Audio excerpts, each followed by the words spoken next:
अक्सर आपने hair transplant के लिए टर्की का नाम बहुत ज़्यादा सुना होगा। टर्की क्यों फेमस है हेयर ट्रांसप्लांट के लिए, उस बारे में बात करेंगे कि हेयर लाइन कैसे आप पहचान सकते हैं दूर से देखकर, इस बारे में बात करेंगे। काफ़ी बार लोग जो हैं वो टर्की जाते हैं अपना हेयर ट्रांसप्लांट कराने के लिए, इंडियंस भी जाते हैं टर्की कराने के लिए, लेकिन वो उस वाले हेयर लाइन से जो टर्की में डिज़ाइन होता है, काफ़ी बार उससे सैटिस्फाइड नहीं रहते। जब आप टर्की के नॉर्मल लोगों को देखेंगे तो वहाँ की जो नेचुरल हेयर लाइन है वो काफ़ी लो है और उनके फोरहेड काफ़ी ब्रॉड होते हैं। उनके हेयरलाइन जो होती है वो काफ़ी मतलब डिफाइंड स्ट्रेट होती है एंड लेकिन जब वो उन्हीं पेशेंट्स का ट्रांसप्लांट करते हैं तो वो बिल्कुल ही डिफरेंट हेयरलाइन देते हैं। वो इसलिए डिफरेंट हेयरलाइन देते हैं क्योंकि जब वो भी हेयरलाइन डिज़ाइन करेंगे ट्रांसप्लांटेशन के वक्त, तो वो भी उन 3 बातों का ध्यान रखेंगे जो हम रखते हैं, जैसे कि आपका फेस का स्ट्रक्चर क्या है, दूसरा आपकी एज क्या है, तीसरा आपकी रिक्वायरमेंट कितनी है या आपका डोनर कितने ग्राफ्ट दे सकता है। तो इस पूरे रिक्वायरमेंट को देखते हुए ही आपका ट्रांसप्लांट हमेशा प्लान किया जाता है, जो कि टर्की में भी फॉलो होता है।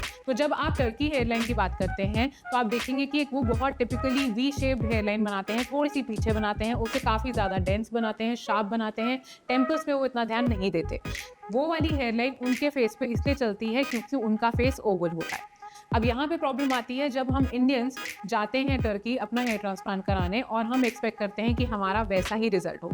पर क्या आप जानते हैं कि जब उनके पास भी ग्रेड 6 या ग्रेड 7 वाला पेशेंट आएगा जिसमें उनको हेयरलाइन करनी होगी, तो वो काफ़ी बार अपनी हेयरलाइन को काफ़ी ज़्यादा पीछे वी एंगल में रखते हैं ताकि वो उस पीछे तक ग्राफ्ट रिक्वायरमेंट उनकी पूरी हो सके, और काफ़ी बार उनका क्राउन एरिया उतना डेंस नहीं होता जितनी उनकी हेयरलाइन, जिसकी वजह से हमें लगता है कि रिजल्ट बहुत अमेजिंग है। जब आप रियलिस्टिक एक्सपेक्टेशन रखते हैं तो आपको लगता है कि मैं हेयर ट्रांसप्लांट करा रहा हूँ तो मैं हेयरलाइन से लेके मिड स्कैल्प से लेके क्राउन तक पूरी अच्छी डेंसिटी रखूँ, बट डेफिनेटली वो आपके डोनर एरिया पे डिपेंड करता है। तो जब इंडियन फेस की हम बात करते हैं और हम बात करेंगे हेयरलाइन को लेके, हम इंडियन फेस में हेयरलाइन में 2 चीज़ों का ध्यान रखते हैं, यानी कि वो थोड़ी सी एम शेप पैटर्न में होती है। दूसरा, उसमें टेम्पल करेक्शन बहुत ज़्यादा इंपॉर्टेंट होता है क्योंकि टेम्पल्स बनाने से आपके फेस को एक प्रॉपर शेप मिलती है, आपके फोरहेड को शेप मिलती है, जो अचानक से ब्रॉड लगने लगा होता है जब आपकी हेयरलाइन रिसीड करती है। तो आप टेम्पल्स को शेप देते ही एक बहुत अच्छी हेयरलाइन स्ट्रक्चर दे सकते हैं। इन बातों का ध्यान रखते हुए आप हेयरलाइन स्ट्रक्चरिंग जब करते हैं तो grade 3 grade 4 male pattern baldness में आप हेयरलाइन को बहुत अच्छा डेंस,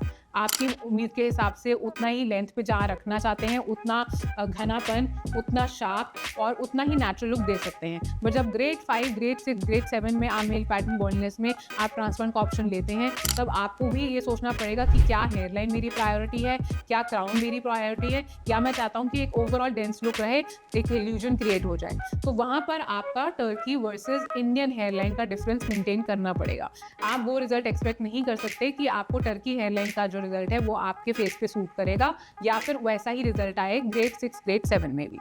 तो इन दोनों डिफरेंसेस को समझते हुए हमेशा ज़रूरी है कि आप इवैल्यूएट करवाएं अपने आप को अपने ट्रांसप्लांट सर्जन से कि मेरे फेस पे हेयरलाइन कैसे जाएगी, मेरा कितना डेंस हो सकता है हेयरलाइन, या मेरी क्या रियलिस्टिक एक्सपेक्टेशन मुझे रखनी चाहिए। टर्की की हेयरलाइन के बारे में बात करूँ तो एक बहुत कॉमन एग्जांपल मेरे दिमाग में आता है, वो है सैफ अली खान, जिसके बारे में हमने पहले भी बात की। ये वीडियो में आप देख सकते हैं सैफ अली खान की इस वीडियो को, इस पिक्चर में, जिसमें कि एक बहुत क्लियरली वी शेप हेयरलाइन बनाई गई है। मुझे नहीं पता कि इन्होंने ट्रांसप्लांट टर्की से कराया है या नहीं, लेकिन डेफिनेटली क्योंकि मेरी ट्रेनिंग टर्की से हुई है इसलिए मुझे पता है कि वहाँ पर जब हमें सिखाते थे तो वहाँ पे यही सिखाते थे कि आपको कैसे वी शेप्ड हेयरलाइन देनी है, और वहाँ पे आपका ग्राफ्ट रिक्वायरमेंट कम हो जाता है, और उन्हीं ग्राफ्ट को जो आप थोड़ा सा हेयरलाइन को नीचे लाने के लिए यूज़ करते हैं उनको आप पीछे ले जाकर और ज़्यादा अच्छी डेंसिटी क्रिस्प शार्प हेयरलाइन दे सकते हैं। अगेन, लेकिन वो आपके फेस स्ट्रक्चर के हिसाब से होना चाहिए।